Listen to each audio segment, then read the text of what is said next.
Hey, everybody, welcome to another episode of Checking In, a lodging DEI chat. I'm Leon Thomas with our co host, Miranda Kitterlin Lynch. Hey, Miranda, how are you? I'm great, Leon. How are you? All is groovy. Yes, all is good. I've been watching a lot of college basketball because Excellent. it's March Madness season. Yes, it is. And I'm also excited about baseball because my Baltimore Orioles start in just a short time. Looking forward to them winning the World Series this year. I'm So going to support you. I don't have a baseball team that I follow, so count me in. oh, good, good. There we go. We've got a supporter for the the Baltimore Orioles. Miranda, you know what I'm about to ask you because I'm I do ready. this. I'm You're so you're ready. you're ready.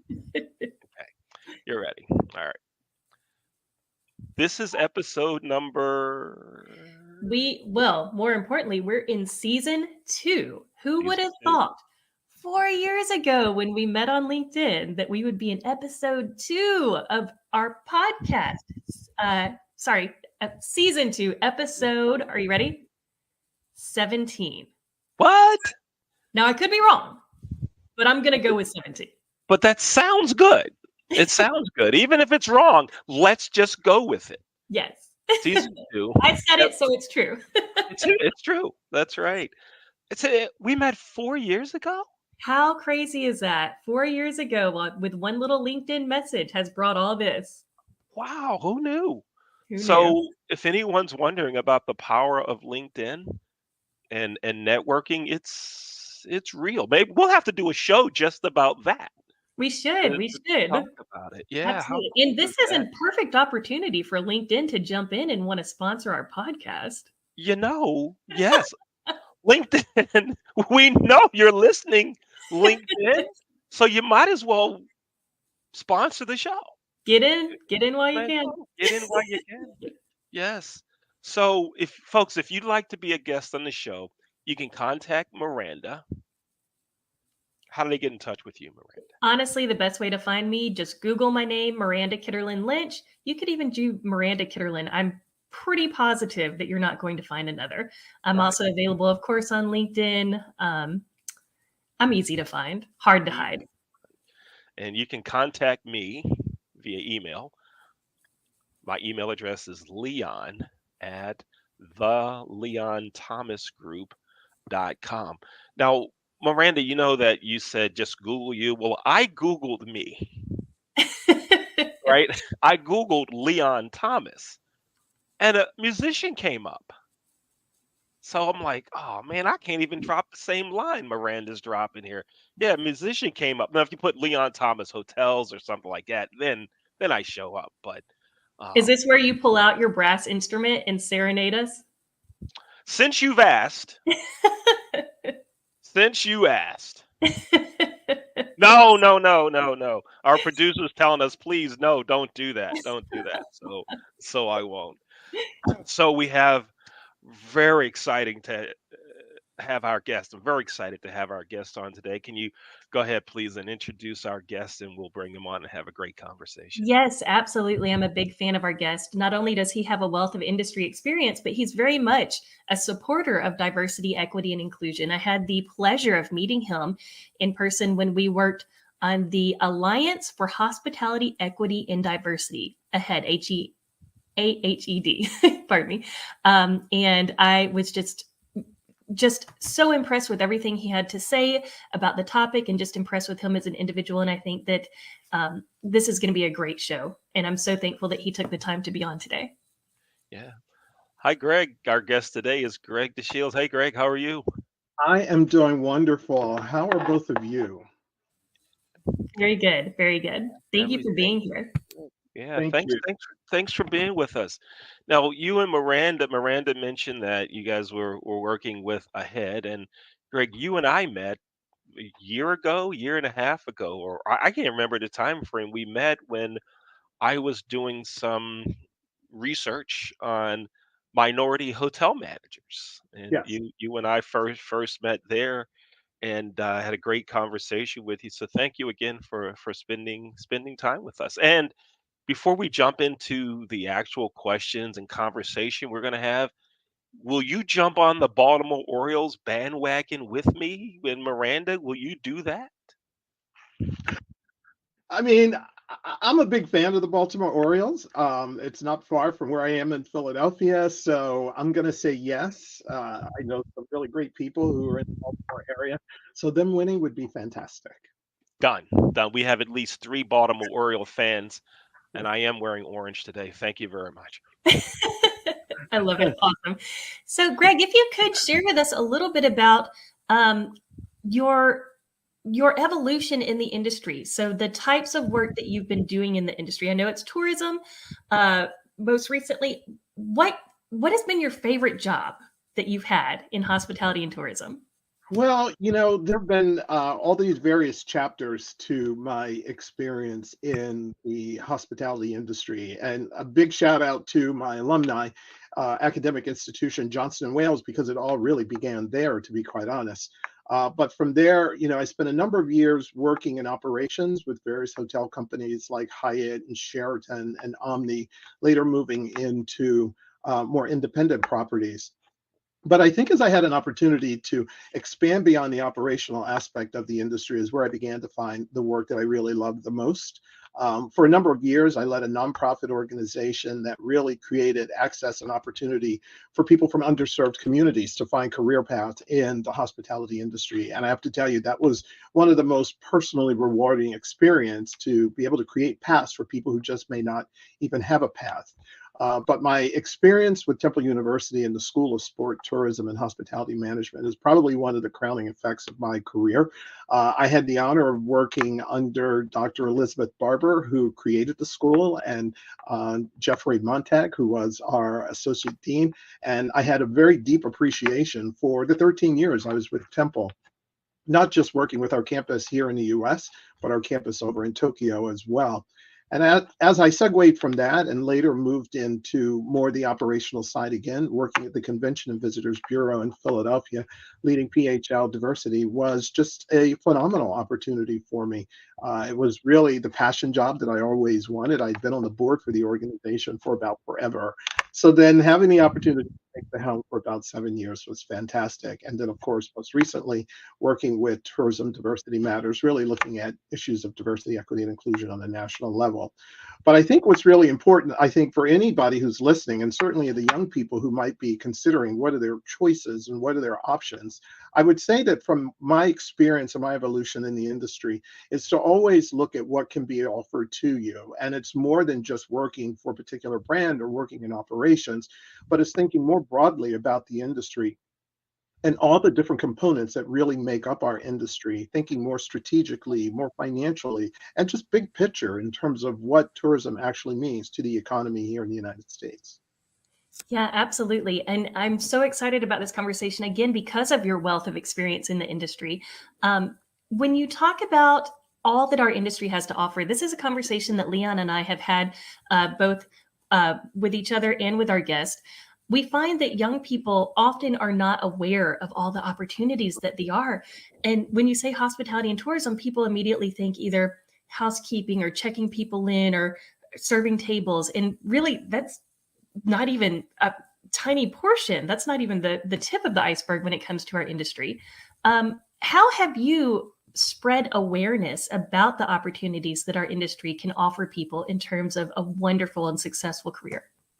Well, I do want to start by saying, though, I think there is some intrinsic value for anyone in our industry to really, I guess, for lack of a better word, pay their dues by really having that intimate experience of working with a housekeeping team or working at a front desk and experiencing guests who are happy and not happy. I think you really understand what our industry is when you have that as kind of like the foundational understanding of what we do. But you do evolve into other aspects of the industry. And I think it's important to think beyond the operational side of things.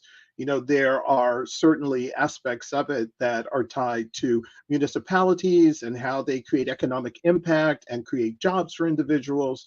There's a real creative component that you bring in terms of building brands and destinations. And those aren't necessarily tied to the perspective that's presented when you enter into a hospitality or tourism curriculum, because it's very operational focused. But I would say for anybody, once they've had that chance to get a foundational knowledge of it, to expand into areas that you probably would not even think would be a path for your success. I mean, whoever knew that I would work at an academic institution for 13 years in this industry?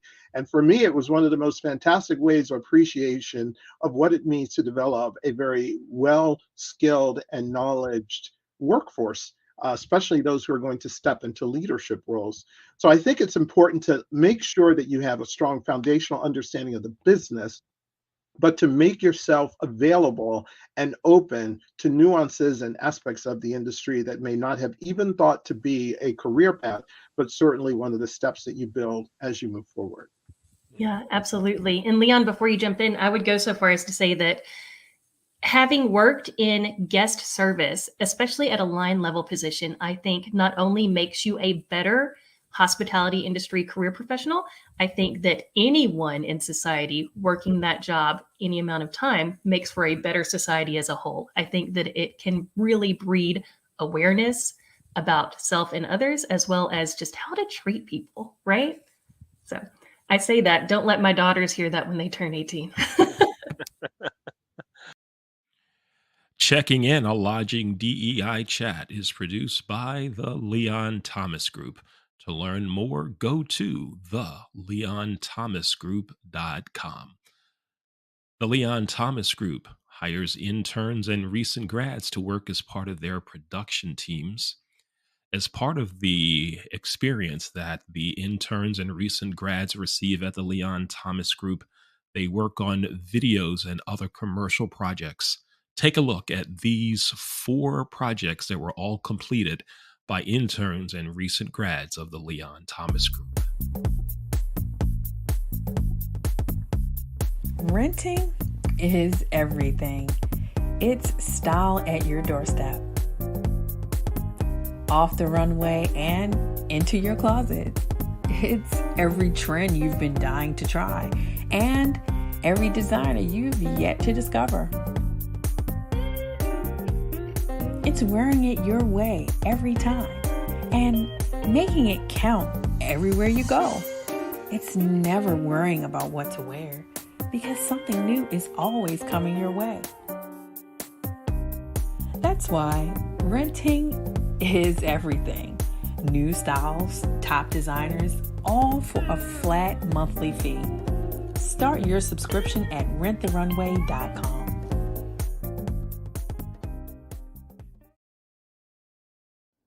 Slow roasted over hickory fire and pulled by hand. This is the way pit pork has always been done. Pulled pork lovers, rejoice. The smoky old days are back at the Smoke Shack. From the creative team that brought you the Browning Project and Dead by Morning comes a new thriller that will change the way you look at white-collar crime forever. Falling from the Sky.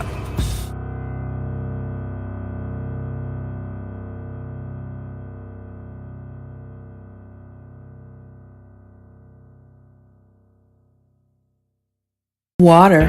It's everywhere. We drink it, we bathe with it, we cook with it. Coffee's made with water. Toilets won't flush without it. It's used for washing clothes, dishes, utensils, pots, pans, floors, and our teeth. Plants and crops need water, animals drink it, and fish need it too. And don't forget, we can have a lot of fun in the water. Water. What would we do without it? Folks, you're watching Checking In, a lodging DEI chat. I'm Leon Thomas with Miranda Kitterlin Lynch, and our guest today is Greg Deshields. If you'd like to be a guest on our show, you can contact me, Leon, at the Leon Thomas Group.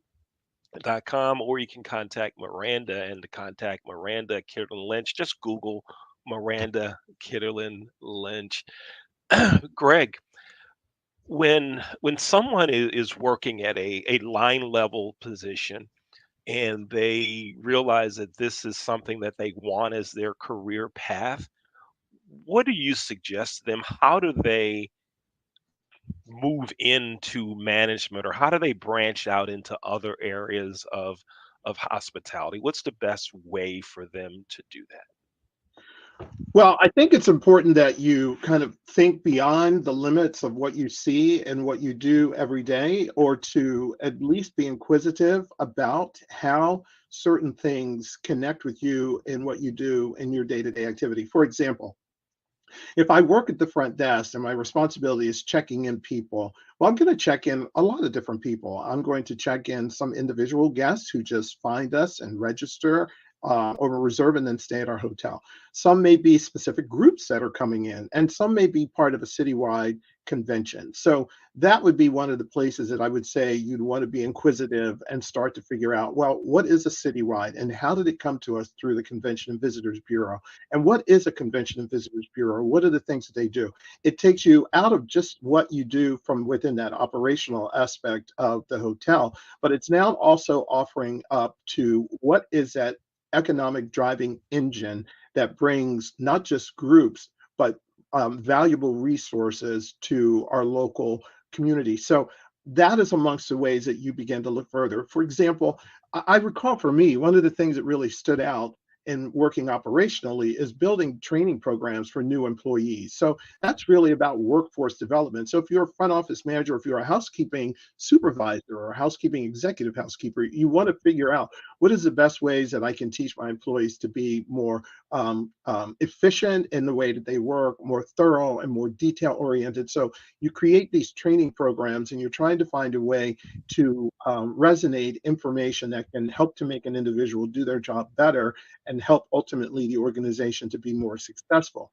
But just that idea of thinking about what is involved in training and how I step out of my role as a housekeeping supervisor and focus on how I build training modules that offer the ability for someone to do their job better is a way to begin to evolve what your efforts and what your role might be. So that may take you from being a housekeeping supervisor to work within the human resources department and start to build training programs that would evolve for any employee, even if it's cross-functional, where they want to move from one department to another. So I think it's looking at those pieces that plug into what you do and realizing that sometimes those pieces will open up a whole new 6-lane highway of opportunity for you and what you might want to do. hmm I know for me, and I love what your response there. One of the things that happened for me when I transitioned from line level forward facing to into management was the owner of the hotel group that I worked for. He would come in and do these inspections, and he said, "Come on, you're coming with me. I'm going to show you what I'm looking for." Right? And I said, I don't want to care about that. I'm going to miss tip money on the door. I can't go in." And he said, "I'm thinking long term for you. I'm thinking long term for you. Come on, let me show you what I'm looking for." And it helped me. And I didn't realize I was actually being trained for management. Right. And I hope that those that are listening and watching, if you're in a management position and you see that someone has some potential, grab them, take them, and start these things. Every training program doesn't have to be formal. There's ways to get people to move on. So it takes some folks having interest also in you. So I hope others will be able to do that. Miranda. Yeah, absolutely. And we talk a lot about mentoring and mentor opportunities. That's a very low lift, high impact mentor opportunity that anybody can take advantage of, not just training, but guiding, right? And coaching. So I'm glad that you mentioned that. Greg, I want to switch a little bit and talk to you about diversity, equity, and inclusion. How have you seen this change in your years in industry, or have you seen it change? Have you seen any efforts differ? Have you seen any faces of organizations look differently? Just what is your take on, again, the changes that we've seen in this initiative? Well, throughout my career, it certainly has changed. I was recruited in Johnson and Wales at a time when hotels were very much involved with their affirmative action programs and were trying to find ways to create access for more individuals of color. It then kind of evolved from that into efforts around multiculturalism and certainly issues in general about diversity. I always say that, this effort around diversity, equity, and inclusion really didn't start during the summer of 2020. It really began during the civil rights movement, and it continues to evolve. But I think specifically throughout my career began with that affirmative action program, which I felt was one of the contributing factors of how I was able to get a beginning of a career with an incredible brand like Hyatt Hotels. And then later, as it continued to evolve, the emphasis around multiculturalism really began to be defined in terms of economic value and focusing on diverse and multicultural communities and what dollars they can bring to a destination by way of there being more specific, customized products and services that are available to those communities. But I think where we are today is that we're beginning to see that connection to what it means to be fully inclusive and welcoming of people and the economic value that's associated with it. And at the end of the day, where we sit today, especially in our industry, this focus is really around the business case. We understand that there's different political point of views that people may have and ideologies that people have, but as it relates to the business that we're in, we're here to welcome and treat every single guest with the best experience possible because of the economic value that it brings either to our properties or to our destinations. So as we say, diversity, equity, and inclusion has really evolved to be a significant business strategy. Now, how operators are able to integrate that within how they operate, especially within whatever the climate might be nationally or locally, is a big part of what strategy is all about. And how, as leaders, how do we thread that needle in order to kind of get to what is ultimately the balance that will accommodate the needs of our customers as well as our stakeholders and our partners. So the long story short, I guess to say, is that the evolution of diversity, equity, and inclusion began as early as the 1960s, will continue to where we are today, and will continue to evolve even further as we go forward. I think one really important piece, aside from really putting an emphasis around that it is a business strategy, is that it may not necessarily be completely always identified as DEI. It may be woven within different aspects, nuances of the business as a natural component of it, whether it's in marketing or whether it's in supplier diversity or whether it's in talent acquisition. It doesn't necessarily need to be called DEI in order to do that, because at the end of the day, we're ultimately trying to find a path to create a more welcoming and inclusive organization or environment.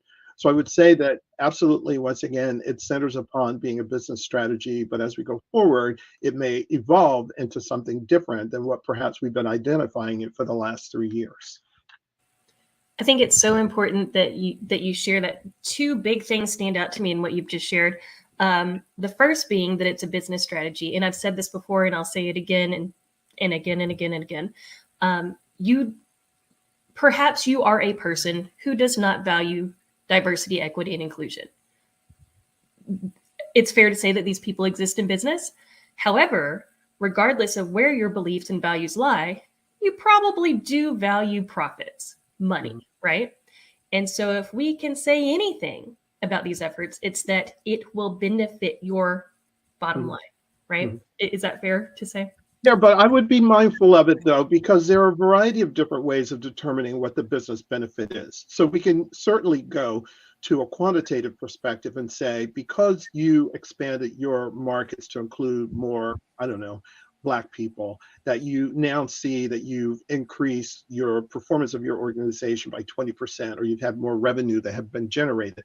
But it can also be done from a qualitative perspective. It may not necessarily be because of the perspective that we want to raise money. It's more of how we want to raise the image of our organization. So how do we position ourselves to be an organization that people want to go to, if not as a guest, maybe even as an employee? What are the things that we can do that as an organization allows for us to be considered a employer of choice? And how do we create those environments that the talent will move our way? because if you can aspire to even think of it just from the perspective to become a competitive business organization because of the knowledge capital that you have and the expertise and the skills that you have, that really funnels down into the efficiency and the impact of an organization. And to that degree, it will help give you a competitive edge, which gets you back to the point of, can we raise more money? So I would not necessarily say that you have to look at it strictly from how we can make more money as an organization, because there are ways that we can position ourselves because of this, that we become an employer of choice, which means in a very competitive labor market that we're able to attract good talent. Yeah, thank you so much for identifying that. That's an excellent point. Absolutely. Leon, did you? Yep, folks, you're watching Checking In, a Lodging DEI chat. I'm Leon. That's Miranda. We're the host of the show. Our guest today is Greg Deshields. To get in touch with Greg, because you may have some questions or want to contact him more to talk about some of the things we're already discussing, you can reach Greg at his website, gregdeshields.co. Go there and contact him and tell him through his website that you saw him on this show. And then he'll tell you to watch other episodes of this show, and then we'll have thousands of people watching every episode. So Greg, thanks in advance for telling others to watch the show. Greg, one more question from me, and then we'll go into our signature questions of the day. There's many brands are have many programs now designed to bring in more African American owners. Mhm.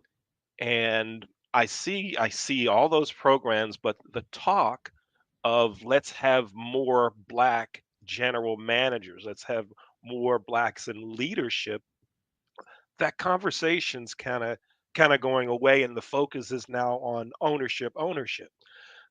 Two-part question. Do you see an increased number of black managers?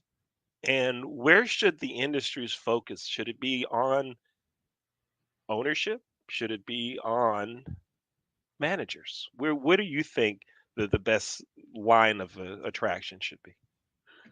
So I would say, Leon, that's such a great question. Thanks for asking me that. I would say from the very beginning that, we still as an industry are navigating the loss of a number of super talented Black managers and Black leaders as a result of COVID. And many individuals, departed from the industry and went into other aspects of the industry. So to some degree, there's now a transition or an evolution of other individuals who will aspire to take those roles and evolve in their careers.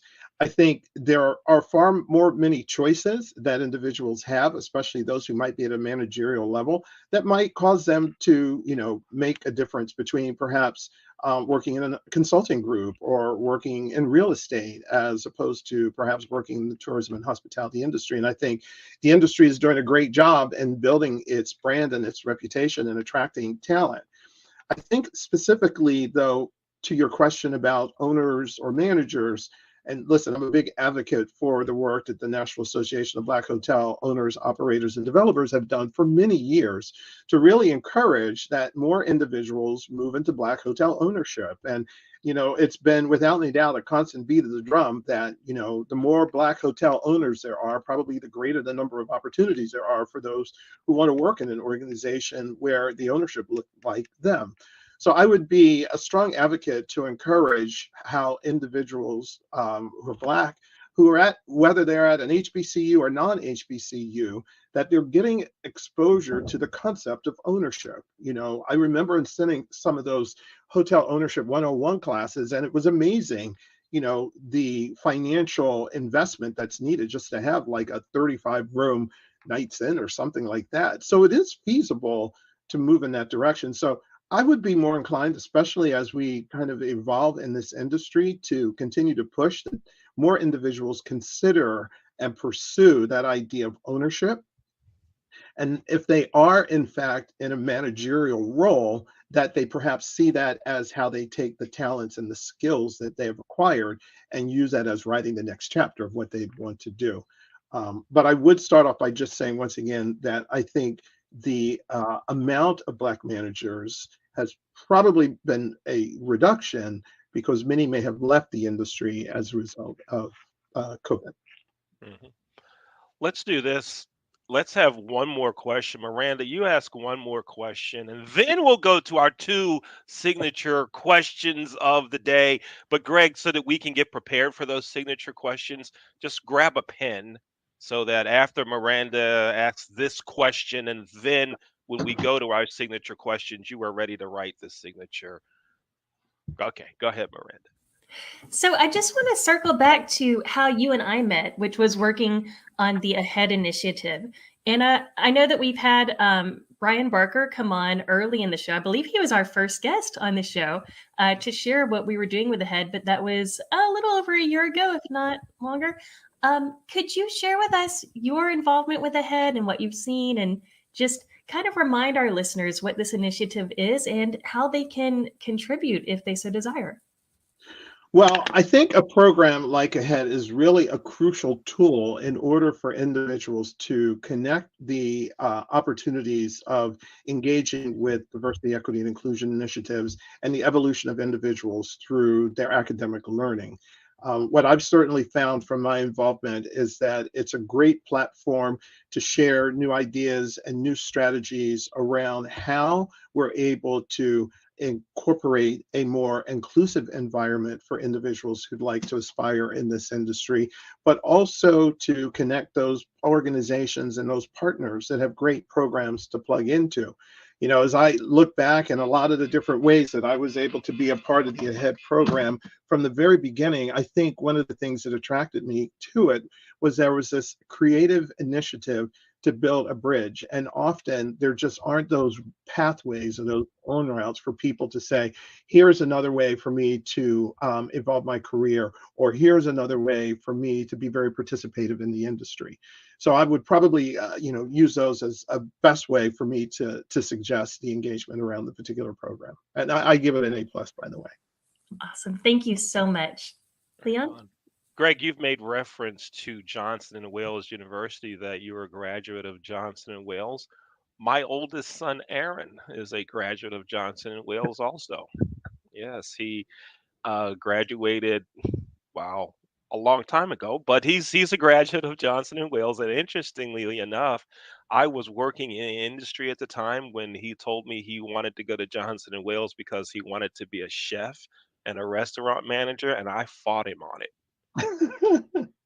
You're not going. No, no, no. You are not going into this industry. No, no, no. And my mom actually smacked some sense. I mean, she didn't literally hit me, but she smacked some sense into me and said, "What's wrong with it? I mean, you didn't say you wanted to set up a shop on the corner and be a drug dealer or something like that." I mean, drug dealers were not Yeah. legal then. You get the idea. But So anyway, I'll tell you a quick story. My choice to go to Johnson and Wales was that I didn't want to necessarily be a chef, but I did want to be a restaurant manager. And I went for just the associate degree. And, I fell in love with the school from the minute I got there. It was just such a personal feeling.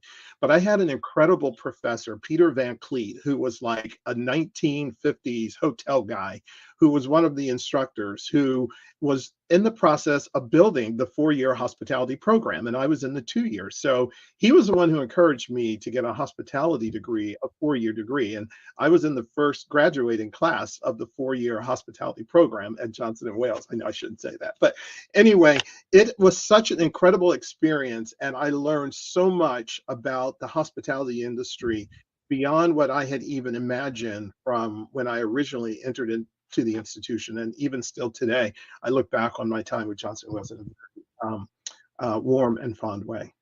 right on. Johnson and Wales. There you have it. It's now time for our two signature questions of the show.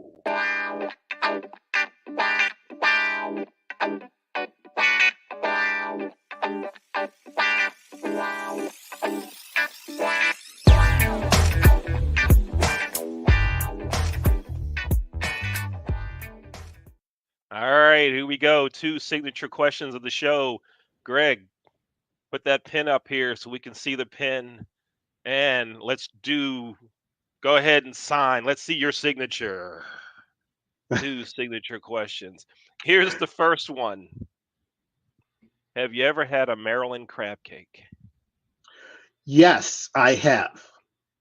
And where did you have a Maryland crab cake? At the Inner Harbor in Baltimore. Ooh, at the Inner Harbor in Baltimore. Okay, we're gonna go just a Yes. little deeper. We'll give you a hand. It was in Maryland. And if you had it in Maryland, it wasn't called a Maryland crab cake like it was for the guest that's from Kansas City who came on the show and said I had a Maryland crab. You shut up. You didn't have a Maryland crab. Where did you get it? Was it at Phillips or where did you It have was it? Do at you remember? Philip, and that was early on when they had just opened the Inner Harbor, and it was all a buzz, and Phillips was like the place to go. And if you're going to be there, you have to do the Maryland crab cake, and I You had that. got to get a crab cake, yes. And incidentally, that whole Inner Harbor area that's shut down now. That is no longer. There's a big change going on. A new development. City Council just a couple of weeks ago voted on a brand new development idea for the Baltimore Inner Harbor. So the place that all the tourists and all used to go to, that's no longer there. I once had a restaurant there. I had a Boardwalk Fries in one of the Inner Harbor pavilions, and I knew that wasn't going to last when our sales one day was $8.39. Ooh. Yeah, and that was like 15 years ago. This isn't gonna last. But anyway, yeah. So Miranda, the second signature question of the day. Yes. So I'll close this out with our last question, which is, Greg, if you could go back and tell your 20-year-old self either one piece of advice, one affirmation, anything, what would you say? I'm asked this question often, and one of the things that I even share it as advice. I think having more confidence in knowing when it's time for you to move on. I think early in our careers, and I say that with a bit of caution. So I think early in our careers, and I remember when I came out of Johnson Wales, I went into a management training program at Hyatt. I felt that my career was prescribed, that someone was going to tell me it's time to go here, it's time to go here, and that you would wait for those opportunities to be presented to you. And as a young person who's trying to build your career, you certainly don't want to be too presumptuous about when you want to move. But what I had found after a few years of working in an organization, that it's a combination of you also wanting to be able to move on and do something else. And for me, I would say if I look back at my 22, 23-year-old, not that I would have done it exactly then, but I would have built up more of a degree of confidence about making a decision that it's time for me to move and do something else. Still obviously maintaining all the relationships that I had in advance of that. But I think that level of confidence is what allows people to be able to parcel out their careers so that they can kind of build upon it and not necessarily have there be a period of where you just maybe stayed at the party a little bit too long. Not that that's a bad thing, but there was maybe something else that you could have done 5 years in advance of where you started. So that confidence to be able to move forward when you feel you're ready is what I would certainly want to be recommended to me, and I would have lived with that. That's great advice. I think you could apply that advice not to just your career, but lots of aspects of life. So thank you so much. Yeah, thank you, Greg. Thanks for being with us. We're really happy that you were able to come on our show and spend some time with us. Thank you so much for being with us. Well, thank you for the invitation. And folks, you can contact Greg through his website, gregdeshields.co. Let him know that you learned about his website through our show, and he'll ask you to watch more episodes of our show, and we'll just keep the whole thing cycling around. And if you would like to be a guest on Checking In Lodging DEI Chat, you can contact Miranda. You can contact her by just Googling her name, Miranda Kitterlin Lynch, or you can contact me via email at leon@theleonthomasgroup.com. And this show is produced by the Leon Thomas Group. I'd like to thank our producer for today, Dr. Jay Rasenko, in the background for helping us out.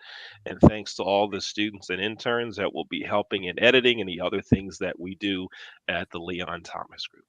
Thanks again for watching, checking in, a lodging DEI chat. Take care.